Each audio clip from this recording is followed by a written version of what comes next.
There's a couple that lives in the city, and, they have kids. And so she stopped working, although she wants to go back to work, but he's working a lot. And then she's putting a lot of pressure on him that, a bigger place, maybe out of the city, but he loves living in the city. Like, all of these things and the fights, like there was a long list when they came to see me. And he felt a lot of pressure. And he also felt like he could, like he said, we'll do it. I just can't do it right now. So he felt like he was letting her down. She didn't feel like she was heard, right? It became all of these things. And at the end of the day, it just came down. That was my advice to them. Like, he wants you to see how hard he's working. And she wants to know you're taking her seriously. Like, they couldn't identify that. It was like, where should we live?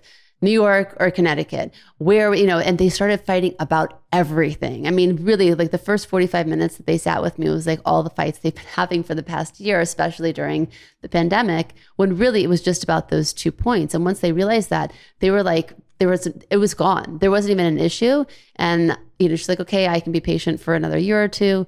I'm also going to go back to work. Like, then it becomes this release of sharing once you identify, because very often we react to the secondary emotion because that's the one that we see, right? He's angry, she's selfish, or she's not considerate, right? That's how that couple would have described themselves at that moment in the relationship. But really what they wanted was to be heard and seen, was to be appreciated and understood. And when you can see what the real emotion is, then it kind of dissipates all of that other angst and feelings that are uncomfortable and separating, really. That's beautiful. That's where you're so good at what you do.